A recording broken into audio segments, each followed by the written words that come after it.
¿Qué tal? ¿Cómo están? Bienvenidos a un nuevo capítulo de A Fondo en CHB Noticias, donde revisaremos una serie de reportajes que dan cuenta de los nuevos métodos que ocupan algunas personas para cometer principalmente fraudes, en las municipalidades. Comenzaremos hablando de la investigación que realizó nuestro equipo de CHB Noticias en el año 2020 respecto a los sueldos millonarios que reciben algunos funcionarios de la Municipalidad de Las Condes por pago de horas extraordinarias. Analizaremos con expertos cómo funciona la normativa relativa a los gastos municipales en Chile y qué entidad es la responsable de fiscalizar estas irregularidades. Luego hablaremos de la sanción que recibieron dos funcionarios de la Municipalidad de Providencia en el año 2020 por malversación de caudales públicos por 1.600 millones de pesos.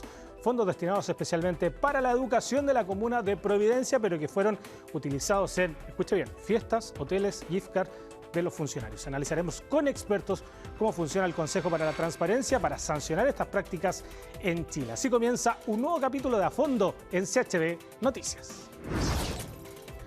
Bien, hay preocupación por el millonario pago de horas extras que reciben jueces de policía local. Pese a depender administrativamente de los municipios, argumentan que su horario de trabajo solo llega hasta las 2 de la tarde, incluso cuando están cumpliendo con teletrabajo. Esta es la investigación de Marta Escalona y Silvio Oramas.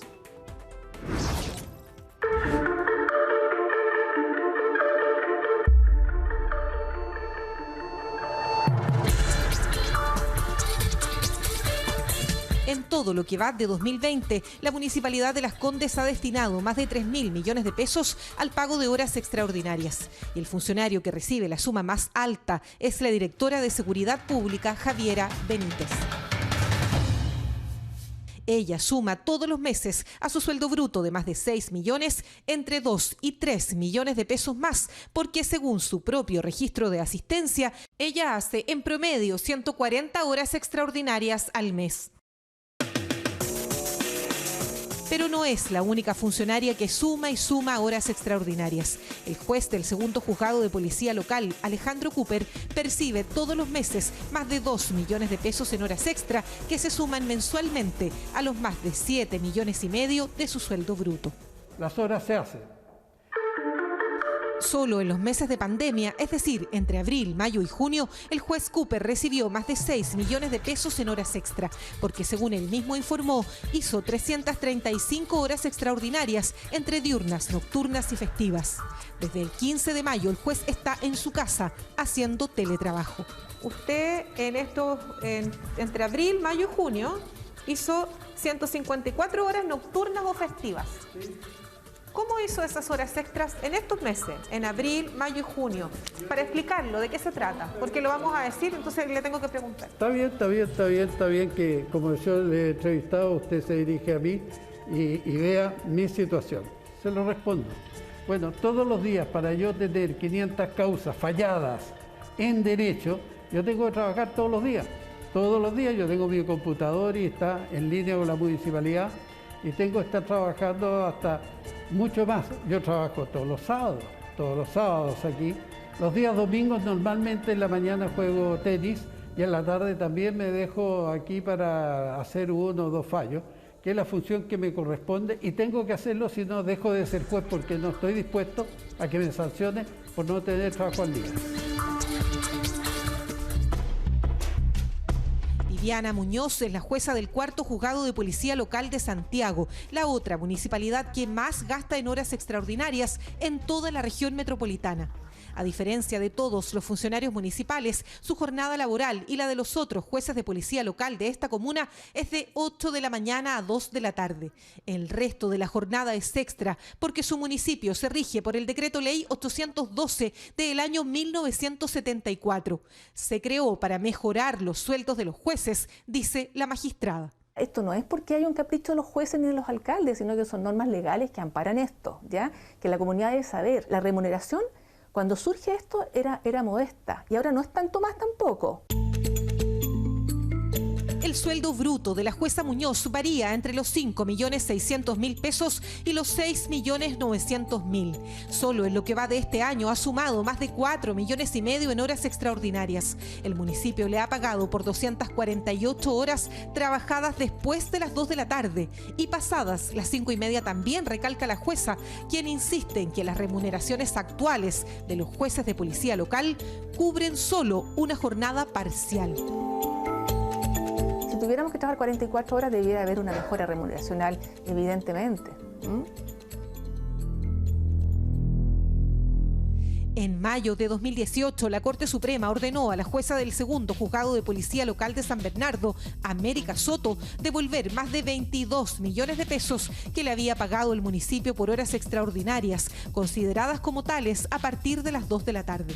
El fallo se origina en un dictamen de la Contraloría General de la República que ordena reintegrar los fondos, puesto que la jornada laboral de los jueces debía considerar 44 horas semanales y no 30. Pero los fallos te rigen para la causa en particular y hay que ver el contexto de esa causa en particular, ¿ya? Entonces, hay que ir a una norma expresa, mientras las leyes no se cambien, hay que aplicarla. Además, tiene un origen histórico, hay una explicación razonable de eso, ¿ya? Y mientras no se cambie, eso rige. Pero citar el decreto ley 812 del año 74 es para esta académica de la Facultad de Derecho de la Universidad de Chile cuestionable. El decreto es ambiguo y por lo tanto permite la interpretación.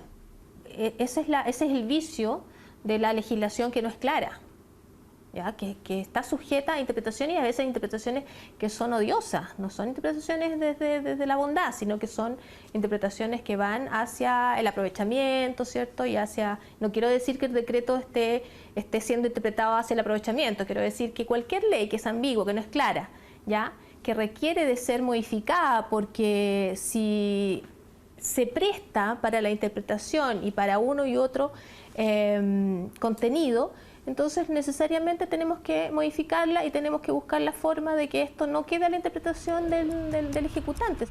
Los jueces de policía local son llamados a concurso por el Poder Judicial, pero es el alcalde quien elige al ganador de la terna. Así es como se inicia una doble dependencia. Disciplinariamente dependen del Poder Judicial, pero administrativamente de los municipios. Desde el retorno a la democracia han existido distintas iniciativas para reformar a los juzgados de policía local. Así fue durante la administración que más reformas estructurales realizó el Poder Judicial, que fue la administración de Eduardo Frei Ruiz Tagle, y en las sucesivas, prácticamente todas las administraciones siguientes han tenido iniciativas, o por lo menos en sus programas, ideas de reforma a la judicatura de policía local. Sin embargo, sigue siendo una reforma probablemente poco atractiva. Están expuestos a incentivos perversos, dice este abogado. La mayoría de los asuntos que son resueltos por los juzgados de policía local tienen incidencia directa o indirecta en la recaudación municipal. Y progresivamente, con los años, hemos ido agregando o complejizando el número de atribuciones de las cuales son titulares los juzgados de policía local. Yo trabajo también los domingos y los jueces trabajan los domingos. Y eso lo concordamos y vemos, pero no se cobra los domingos. La sobrecarga laboral originada por los TAG, por las ordenanzas municipales, por los casos de consumo y las copropiedades inmobiliarias explican el alto número de horas extraordinarias, dice el juez Cooper. Hay una actividad muy grande en los juzgados. Para verificar los hechos que se denuncian, tenemos que hacer visitas oculares permanentemente. En el caso de copropiedad inmobiliaria, se rompe una cañería. Es particular quién responde, el dueño del departamento o la comunidad. ¿Dónde está la rotura? Ya, hay que ir. El juez tiene que ir con personal de la dirección de obra y estar ahí. Y eso son horas. ¿Y el juez tiene que ir? Por supuesto. ¿No tiene que ir un delegado del juez? No, va el juez. Desde que se ordenó la cuarentena obligatoria para los mayores de 75 años el 15 de mayo, el juez Alejandro Cooper no ha podido asistir al juzgado. Las horas extraordinarias, sin embargo, son similares a las que ha informado durante todo 2019 y lo que va de 2020. Incluso en junio de este año figura el pago de poco más de 1,5 millones de pesos en horas extraordinarias. Este dictamen de Contraloría dice que en teletrabajo estos pagos no proceden. Esto puede ocurrir producto que las horas extraordinarias se pagan al mes siguiente de realizadas. Hasta mayo de 2020, la Municipalidad de Santiago ha destinado más de 2.700 millones de pesos para financiar el pago de horas extraordinarias. El funcionario que ha recibido el mayor monto por este concepto es Luis Guillermo Soto, el director de Desarrollo Comunitario, quien todos los meses hace las mismas 35 horas diurnas y 51 horas festivas. Tiene un sueldo bruto que va entre los 5 y los 7 millones de pesos, al que le suma todos los meses 1.600.000 pesos más por horas extraordinarias. Todos los pagos por horas extra en la Municipalidad de Santiago, que es la que más gastó por este concepto en toda la región metropolitana durante 2019, se hacen después de la jornada de 44 horas semanales, excepto con los jueces de policía local. O sea, hasta las 2 de la tarde. Hasta las 2 de la tarde. En consecuencia, después se llama hora extraordinaria. Pero el eso resto tiene de los una funcionarios lógica. municipales trabaja hasta las 5:30.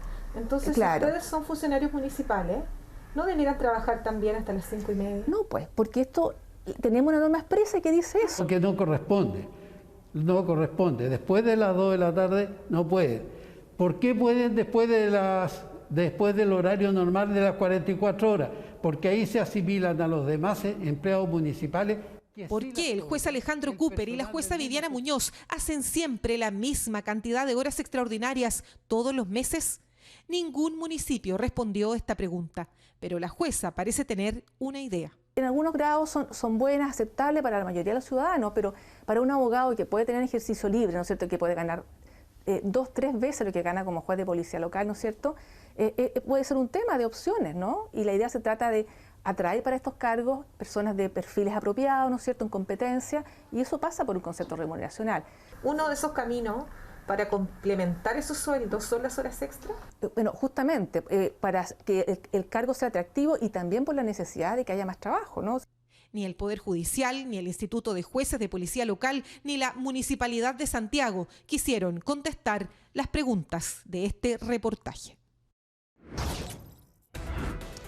Bien, y para analizar la normativa relativa a los gastos municipales en Chile, tomamos contacto con Benjamín Gajardo, académico de la Facultad de Derecho de la Universidad Andrés Bello. ¿Qué tal? ¿Cómo está, Benjamín? Bienvenidos a Televisión Noticias. Muchas gracias, bienvenido.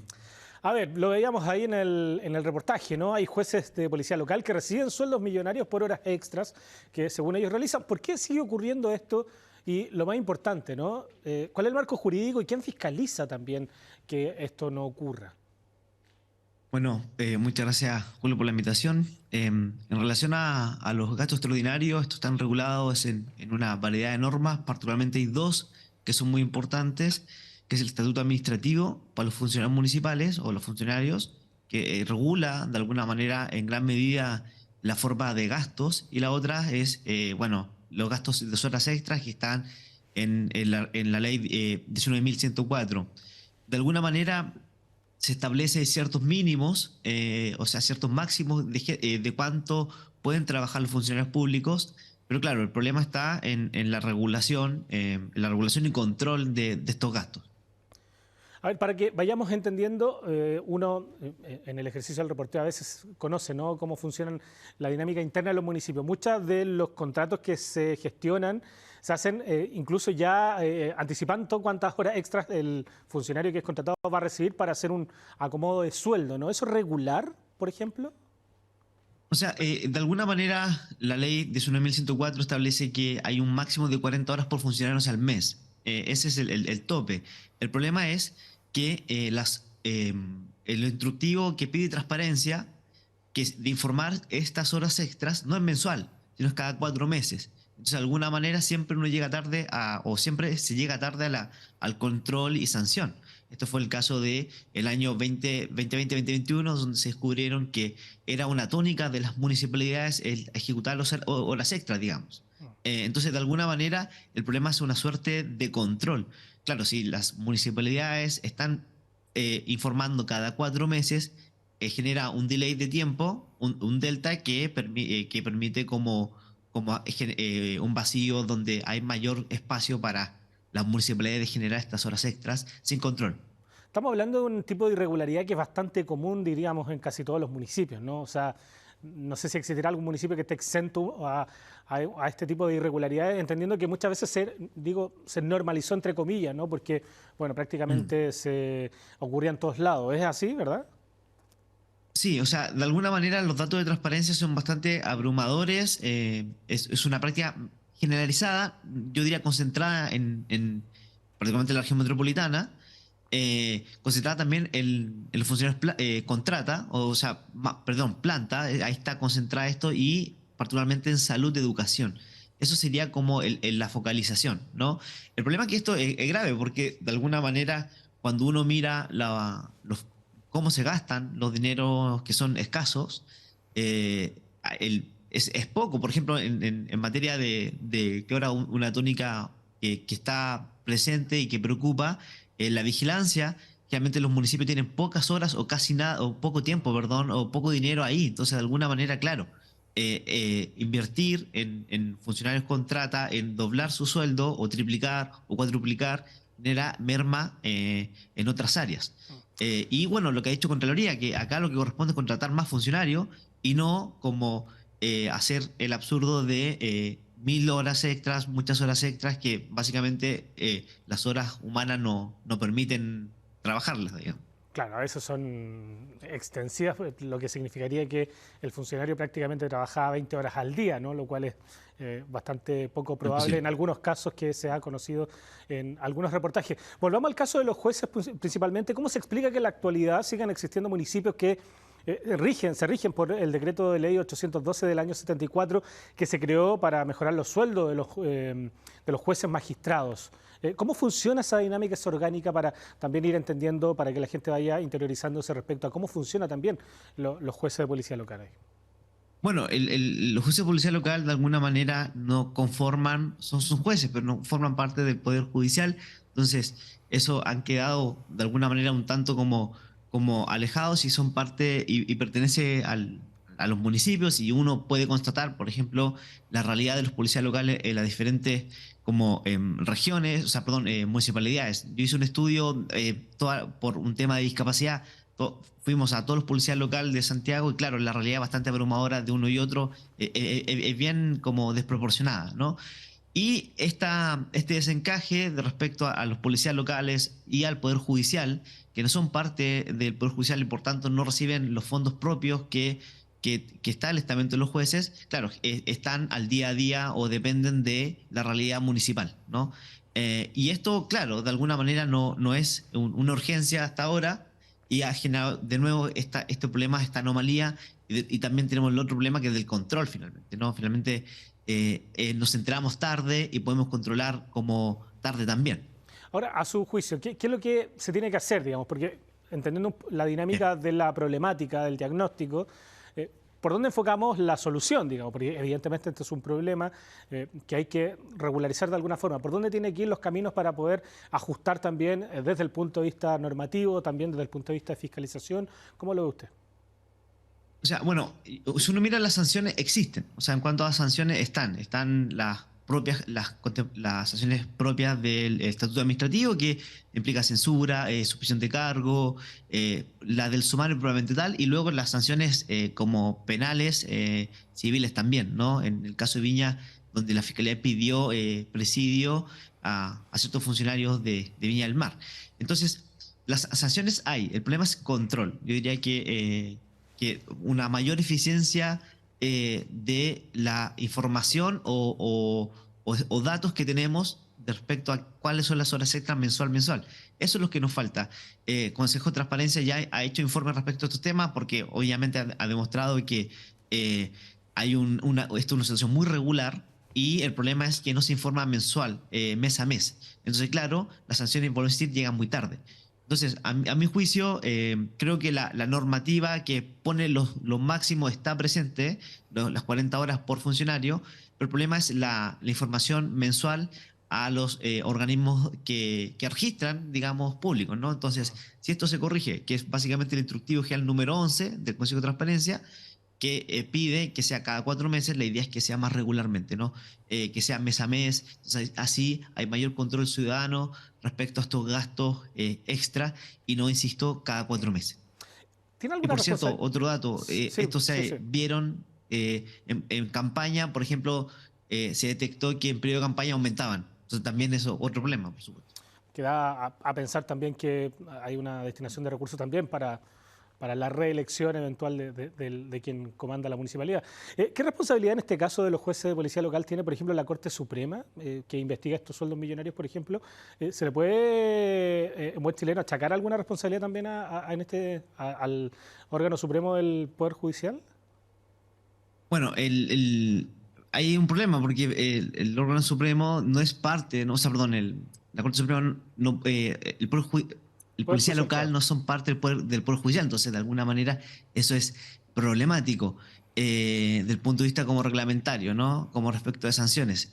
Sin perjuicio que están las sanciones propias del estatuto administrativo y también sanciones como penales, por supuesto, en este caso que se le aplicarían tal cual a cualquier funcionario público como juez. Ahora, ¿por dónde tenemos que ir a encaminar? Entonces, usted lo decía principalmente por la entrega de información mes a mes para hacer una fiscalización más constante, ¿no? ¿Cuánto tiene que pasar ahí para que, por ejemplo, se pueda modificar esa normativa? Digamos en términos prácticos, a ver si podemos explicarlo también a la gente.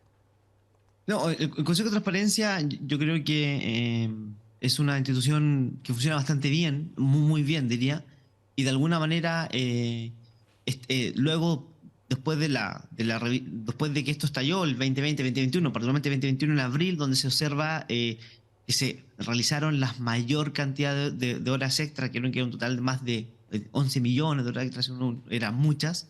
Entonces, claro, ahí se empezó a renovar la normativa y esto es facultad del Consejo de Transparencia, particularmente de pedir como el mes a mes, y por otra parte la otra opción sería un cambio legislativo a la ley 19.104 que establezca mayor control interno respecto a estos casos, ¿no?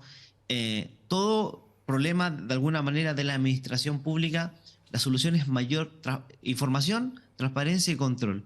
Si eso se mejora, por supuesto que esto va a ser mayor controlado, ¿no? Porque siempre va a pasar, es parte de, y las sanciones están, vuelvo a insistir. El problema es enterarnos a tiempo para poder tomar soluciones eficientes, digamos. Y entender que si mejora la administración pública, hay una mejor administración de los recursos y nos beneficia a todos como país también.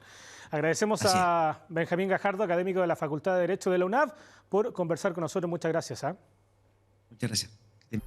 Bien, regresamos con A Fondo de SHB Noticias y presta atención con la siguiente noticia porque en el año 2020 2 funcionarios de la Municipalidad de Providencia que ocuparon puestos claves durante la gestión de Josefa Errázuriz fueron imputados por malversación de caudales públicos por 1.600 millones de pesos. Según la investigación, se trataba de fondos destinados especialmente para la educación de la comuna, pero fueron utilizados en fiestas, hoteles y gift card de vestuario para los funcionarios, entre otros ítems. En ese entonces se estimaba penas de 5 años y un día a 15 años de cárcel aproximadamente. Sin embargo, hace algunos días el caso dio un giro. La Fiscalía solicitó reformalizar la investigación, ofreciendo además salidas distintas a los imputados. El reportaje es de Florencia Valenzuela e Ignacio Guerra.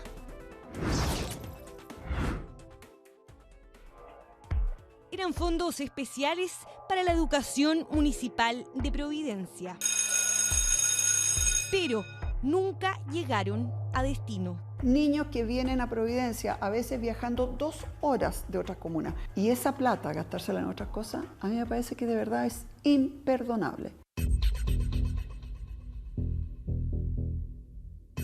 ¿Estamos hablando de materia de corrupción? Sí, estamos hablando de materia de corrupción. Según la justicia son 2.000 millones, según en la auditoría son cerca de 6.000 a 7.000 millones. Josefa, hola, somos de Chilevisión. Quería ver la posibilidad de entrevistarte por las irregularidades de Providencia durante tu gestión. Gastos millonarios en fiestas corporativas, vinos de honor, estadías en el resort Rosa Agustinas y la lista suma y sigue. Pero, ¿qué ocurrió con las 3 personas que fueron formalizadas en 2020 por la Fiscalía? Se lo contamos en el siguiente reportaje.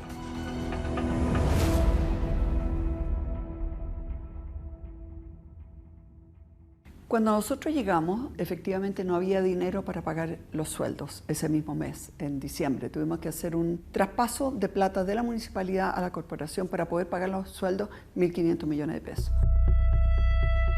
En diciembre de 2016, Evelyn Matei asumió como alcaldesa de Providencia tras ganarle por 11 puntos a la exedil Josefa Errázuriz, hoy concejala del municipio. Matei celebraba, pero la sonrisa le duraría pocos días. No llevaba ni un mes en el cargo cuando se dio cuenta que algo no cuadraba en el ex Palacio Falabella. Fueron 7.000 millones que nos faltaban y de hecho todavía debemos más de 3.500 millones de pesos. Para nosotros reconstruir la contabilidad nos llevó casi un año, porque no había contabilidad, no habían cuentas corrientes claras, no había nada. Inmediatamente se encendieron las alarmas tras advertir que faltaban recursos públicos en la Corporación de Desarrollo Social destinados para la salud y educación de la comuna. Encargó una auditoría externa y a su vez denunció la situación a Contraloría, quien comenzó su propia investigación. Mira, en el mundo municipal siempre vemos cosas raras o inadecuadas, pero de esta magnitud, de esta cantidad tan millonaria y de este tipo tan raro, tan sorprendente, tan cuestionable de gastos, es algo que es muy inusual y sobre todo en la época en que estas cosas ocurrieron. El informe de Contraloría fue duro, faltaban 2.700 millones de pesos por rendir, pero no solo eso, también se habían hecho gastos en fines distintos a los que permiten los fondos de educación, esos que entrega el Mineduc a los municipios y que son específica y exclusivamente para mejorar la enseñanza de los chilenos. Esos dineros habían sido recibidos, pero no se habían hecho las acciones que tú tenías que hacer. Y la plata no estaba. Compraron vinos, como ese fiestas, regalos, que está bien. O sea, yo entiendo, digamos, de que hay que hacer también una fiesta, pero para eso son otros presupuestos. Uno no se puede gastar el CEP, que es la subvención, ¿no es cierto?, escolar preferencial, o el FAB, que es los fondos, ¿no es cierto?, para mejorar la educación pública. Uno no se lo puede gastar en fiestas y en viajes y en regalos. Pero lo hicieron. De acuerdo al informe de Contraloría, financiaron con esos fondos un paseo de fin de año con alojamiento incluido para 250 personas. También compraron gift cards de vestuario por 100 millones de pesos, de los cuales 70 millones fueron rendidos al Fondo de Apoyo a la Educación Pública del año 2015. Todos estos gastos fueron en directo beneficio de los funcionarios. Eso señala el informe de Contraloría. Cuando estamos hablando de platas públicas, las platas públicas tienen una finalidad y esa finalidad es el bien común, ¿no? Y además dentro del bien común, actividades específicas, en este caso la educación, ¿no? Hubo otro tipo de labores que eran muy específicas y no podían utilizarse para otros. Y es por eso que se habla de que acá hubo una distracción o un mal uso, algunos podrán decir malversación, de este tipo de recursos. Y eso es lo que tanto la auditoría como la Contraloría en su momento llevan a la luz. De acuerdo a la ley 20.539, estos fondos deben ser rendidos oportunamente por los sostenedores a la Superintendencia de Educación y deben ser utilizados para renovar equipamiento, muebles y mejorar la infraestructura de los liceos y escuelas. Claramente eso no se hizo. Con esa plata se compraron 1.500 cajas de regalos que incluían copas de vinos y cuchillos de cerámica por 23 millones de pesos. Se realizó una fiesta corporativa por 14 millones, entre varias otras cosas. Espero que en el futuro estas cosas ya no pasen bastante más, porque el país está hasta acá de tener que escuchar esta magnitud de dinero que dejan sin recursos a la municipalidad para las cosas más importantes como educación, salud, etc. Pero, ¿quiénes son los responsables de aprobar estos gastos? Una investigación del Ministerio Público apunta a 2 funcionarios que ocuparon puestos claves durante la gestión de Josefa Errázuriz.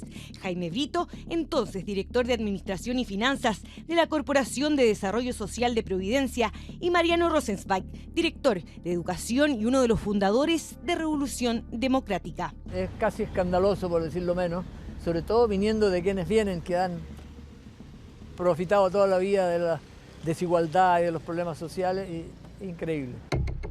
En octubre de 2017, tras el informe de Contraloría, Evelyn Matei presenta una querella criminal por presunta malversación de fondos públicos y fraude al fisco. Ello da paso a una investigación penal.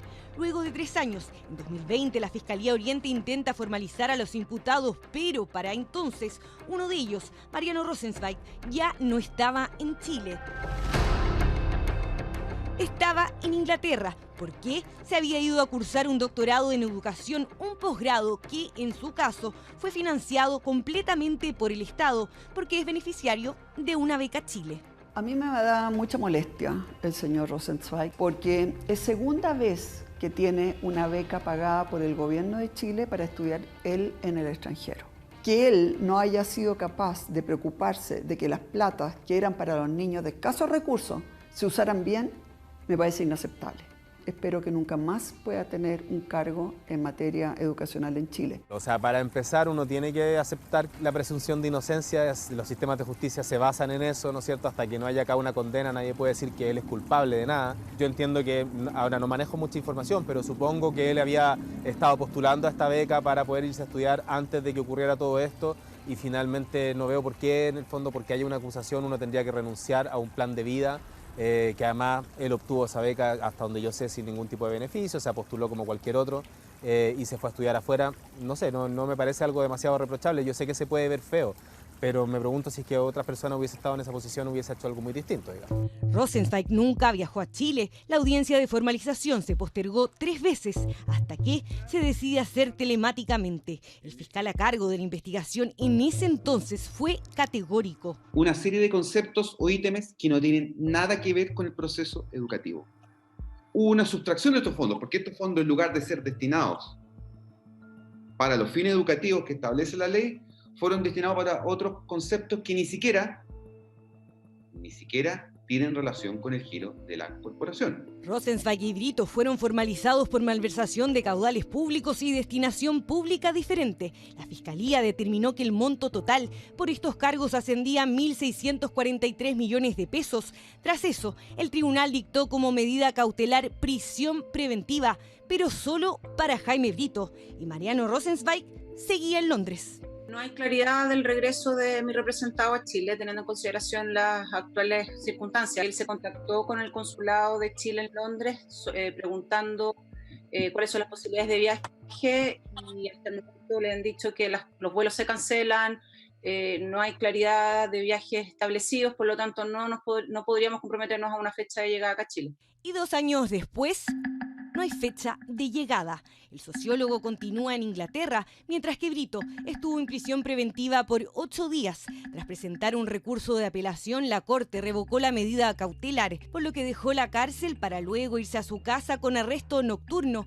y finalmente quedó con arraigo nacional y firma cada 2 meses. En este caso, uno de los imputados estuvo en prisión preventiva y eso demuestra que en su momento un juez de la República determinó que esa persona o era un peligro a la sociedad o había un riesgo de fuga, por lo cual estamos hablando de una persona que requirió la cautelar más gravosa, que es privarla de su libertad en algún minuto, que habla de que en su momento, por lo menos, hubo una determinación de que los delitos acá eran de una mayor valía de los que presuntamente se van a perseguir en el futuro. En 2020 también formalizaron a un tercero por los mismos hechos, sin embargo, el imputado padecía cáncer y falleció en mayo de este año. En ese entonces, Matei también presentó una querella contra Josefa Errázuriz, dado que, además de ser alcaldesa, era también la presidenta del directorio de la corporación. Josefa, hola, somos de Chilevisión. La querella señala, por ejemplo, que Errázuriz no solicitó la rendición de cuentas, a lo que está obligada en su rol fiscalizador. Es más, en 2015, las sesiones de directorio que debían realizarse una vez al mes solo se hicieron una vez al año, mismo periodo en que se cometieron las irregularidades. Hasta ahora, la exalcaldesa no figura como formalizada en la causa. No lo voy a hablar mientras yo no hable con mi abogado, porque eso, en mi caso no hay un juicio, así que... No, pero igual tú eres responsable durante el rato. Sí, lo tengo muy claro, pero no voy a hablar mientras no hable con mi abogado. Pero ni siquiera comentarnos qué te parece que se haga, en el fondo, un juicio abreviado, una salida alternativa. La justicia tiene que actuar. Yo creo en las instituciones, pero no voy a hablar por instrucciones de mi abogado. Según la investigación penal, parte de los fondos de FAEP de educación que ingresaron a la corporación durante el mandato de Errázuriz fueron a parar a este conocido Resort del Olmué. Rosa Agustina Conference Resort, un espacio para compartir en familia. Pero este no fue el único panorama financiado con estos dineros. También hubo un pago millonario en otro centro de eventos, donde la corporación contrató el acceso a las piscinas temperadas, desayuno buffet, almuerzo, once y más. Otra de las destinaciones de los fondos consistió en la compra de entradas y vales de consumo para las fondas de fiestas patrias. También compraron regalos para los hijos de los funcionarios. Eso siempre se ha hecho, es algo normal. Son las fiestas de fin de año de los profesores, de los funcionarios de los distintos establecimientos educacionales. Se objetó es que eso no podía salir de esta cuenta específica, tendría que haber salido de otra cuenta. Ya, pero no es el gasto en sí. Entonces, y esas cosas se siguen haciendo al día de hoy. O sea, gasto en ropa, muchas veces esas cosas se habla como que la gente se está comprando ropa, pero en realidad es un bono que todos los trabajadores reciben a fin de año. A 5 años de la denuncia, la Fiscalía Oriente solicitó reformalizar la investigación contra los dos imputados. El poder entender de por qué el Ministerio Público tiene una especie de cambio de estrategia respecto a la persecución de este delito. Al principio iba una pretensión penal mucho mayor y ahora, también hubo un cambio fiscal entre medio, la pretensión es mucho menor y se abren a estas salidas alternativas. Yo creo que hay que dar claridad en la persecución penal y el por qué se toman determinadas decisiones por parte del Ministerio Público. De acuerdo a la solicitud ingresada por la Fiscalía, a Jaime Brito se le ofrecería un procedimiento abreviado y a Mariano Rosenzweig una salida alternativa. Aunque el sistema permite que los fiscales lleguen a este tipo de acuerdos sin ir a juicio, esto debe hacerse en otro tipo de casos, asegura Precht. ¿Cómo podemos pedir después que los ciudadanos confiemos en la política si los delitos de corrupción terminan en salidas alternativas, que muchas veces pueden terminar como alguna vez ocurrió en una clase de ética? Me parece inaceptable y por eso que a mí me parece que estas penas son en realidad ridículas. Yo hubiese esperado realmente en este caso una condena ejemplar. Eso era lo que debió haberse hecho si todo se hubiese hecho bien. Pero aquí hubo dos fiscales que no mostraron demasiado interés y el perito de la PDI tampoco mostró demasiado interés. La Fiscalía Oriente no estuvo disponible para una entrevista en cámara y tampoco accedieron a transparentar información de la causa que permita comprender, por ejemplo, cuáles son los antecedentes para reformalizar a los imputados o por qué se dejaría de perseguir el delito de malversación. Hasta ahora, solo se sabe que la audiencia de reformalización está fijada para el 20 de diciembre próximo. Ni Jaime Brito ni Mariano Rosenzweig estuvieron disponibles para responder nuestras preguntas.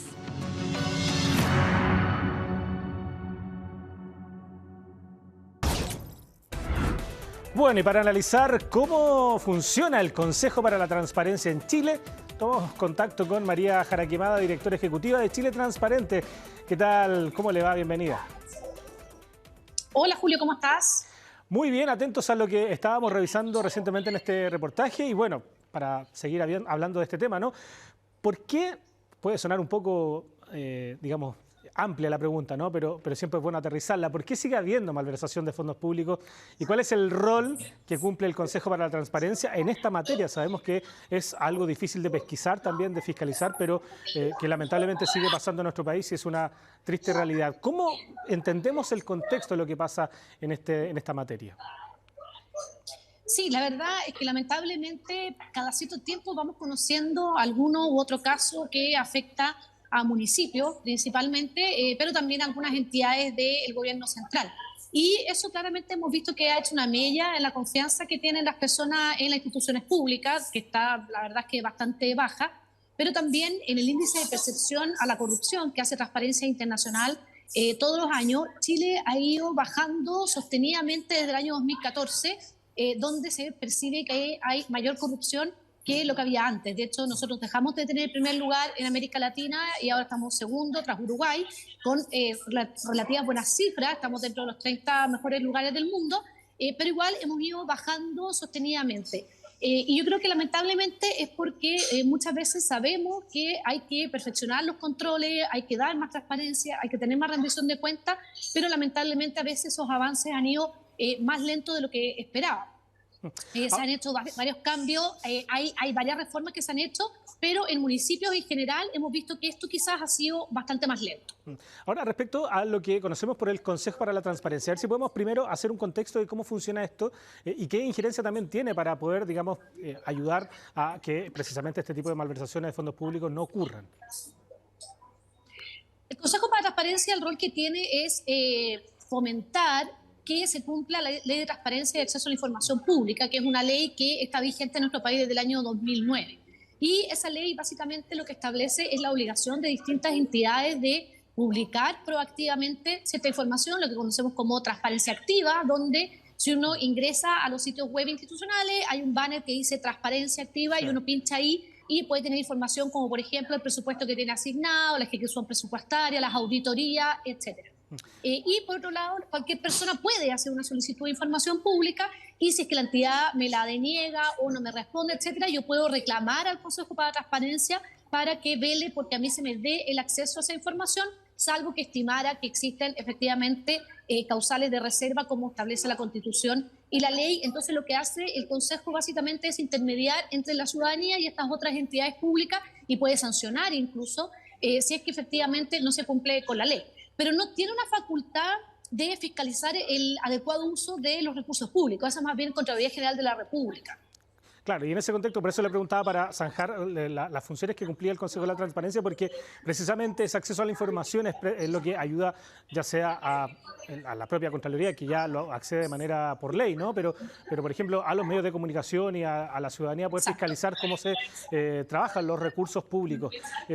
¿Cómo ve usted, por ejemplo, en este caso de malversaciones de recursos públicos, valga la redundancia, el tema de las penalidades? Porque hemos conocido muchas causas en distintas municipalidades, principalmente en el Estado, pero a veces muchas de ellas terminan, por ejemplo, de Fiscalía, en que hacen salidas alternativas a los imputados por este tipo de delitos. ¿Cómo se ve el tema de la normativa para quienes de alguna forma ejercen algún tipo de malversación desde el punto de vista legal, ¿no? Porque eso me imagino que entre más alta la pena, mayor coerción y mayor riesgo que cumplen las propias personas que se atreven a realizar esta malversación de recursos. Sí, lamentablemente en Chile en general las sanciones en contra delitos de corrupción han sido más bien bajas y eso lo hemos visto en casos concretos y eso también genera la percepción de impunidad en la ciudadanía que obviamente no es algo que sea positivo, sino todo lo contrario. El año 2018, como consecuencia de distintos tipos de casos de corrupción que habían sido investigados y sancionados con penas consideradas proporcionalmente bajas, hubo un aumento en las sanciones de corrupción, pero en su fondo esas penas se aplican para los delitos que se hayan cometido con posterioridad a octubre del 2018. Por lo tanto, todo lo que nosotros conozcamos antes, investigaciones de hechos que se cometan con anterioridad, vamos a tener esta frustración, por así decirlo, de que van a tener sanciones y condenas más bajas de las que quizás hubiéramos esperado por otro tipo de delitos contra la propiedad, por ejemplo, que quizás no tienen el impacto social que tienen los delitos de corrupción, porque eso es lo que también hay que considerar. O sea, acá no solo estamos hablando de que se están llevando quizás plata del Estado para la casa o se está mal utilizando en objetivos que no era lo que nosotros esperábamos, sino que además tiene un efecto social en la sociedad muy, muy alto. Y además, en este tipo de casos, las personas que se ven más afectadas son las más vulnerables. Por lo tanto, eso debería tener una sanción aparejada mucho más grave. Entonces, desde el 2018 se ha mejorado, pero yo creo que igual podría perfeccionarse. Y hay un instructivo del Ministerio Público que surge a raíz de una recomendación que le hizo la OCDE, donde efectivamente se intenta que estas salidas alternativas sean más bien excepcionales, especialmente en aquellos casos donde el impacto en la opinión pública de este tipo de delitos es alto, como por ejemplo lo que se investiga en la Municipalidad de San Ramón con el exalcalde Miguel Ángel Aguilera. Claro. Sin embargo, igual hemos visto que se toman esta salida alternativa y es porque los casos de corrupción a veces son muy difíciles de llevar a juicio y de comprobar, pero eso tiene la implicancia en la opinión pública de una percepción de impunidad que también tenemos que hacernos cargo. ¿Hay países modelos, por ejemplo, para seguir en materia de sanción en casos de malversación de fondos o malutilización, de platas públicas? Sabemos que hay ejemplos mucho más radicales en que los que son condenados por corrupción incluso tienen pena de muerte, pero ¿algún país, digamos, o alguna normativa ejemplar que podría aplicarse en Chile en esta materia? A ver, hay países como Estados Unidos donde cualquier delito de corrupción, de colusión, etcétera, tiene sanciones de cárcel draconianas. Lo que pasa es que nosotros en Chile tenemos un tema de nuestro sistema penal, que efectivamente como tenemos las cárceles totalmente saturadas de personas, se estima que sobre 5 años y un día es cárcel efectiva. Y generalmente este tipo de delitos, como es la primera vez que te detectan, a veces hay colaboración con la justicia, no hay antecedentes previos, las personas reciben el piso, reciben el desde. Entonces, en general, es menor a 5 años y por lo tanto no tienen presidio efectivo.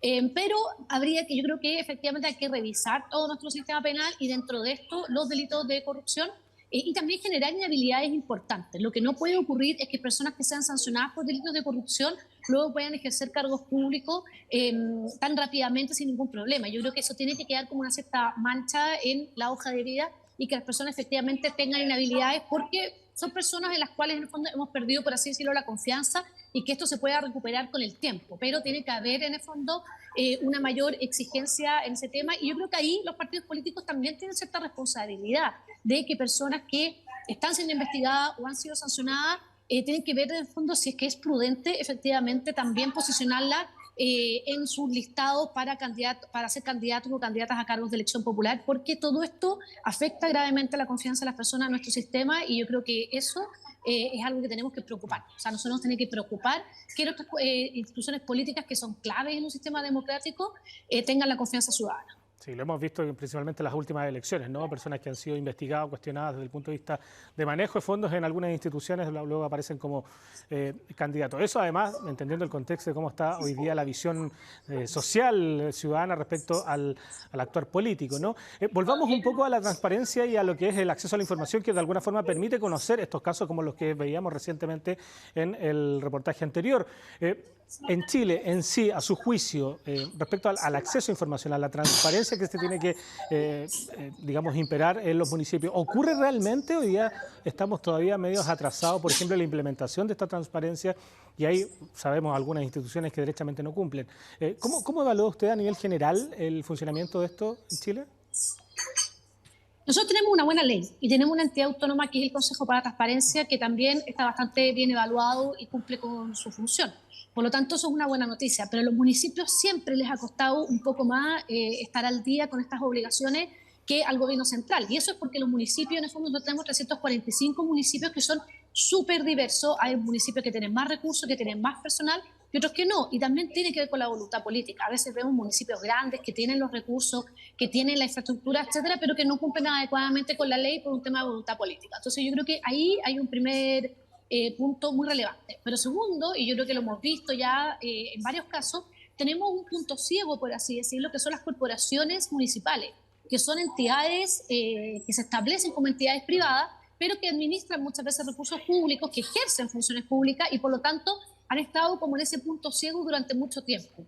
Ahora, afortunadamente, desde el año pasado, Contraloría ha establecido que igual tienen que regirse por ciertas normas, como la ley de transparencia, por ejemplo, pero hay algunas de ellas que incluso se han negado a esto, han recurrido a los tribunales. Entonces yo creo que ahí lamentablemente todavía tenemos un punto ciego que hemos visto que puede ser foco de casos de corrupción y que es muy importante que nos hagamos cargo de ello, porque básicamente cuando hay recursos públicos o función pública involucrada, tienen que regirse por los más altos estándares de transparencia y de rendición de cuentas que corresponde en un Estado democrático y en el siglo XXI. Entonces yo creo que efectivamente tenemos que garantizarle a las personas que se están administrando bien los recursos, que se está cumpliendo adecuadamente con las funciones y quienes están en los cargos públicos son las personas más competentes y no parientes de alguien o porque tienen un cargo político o cercanía política.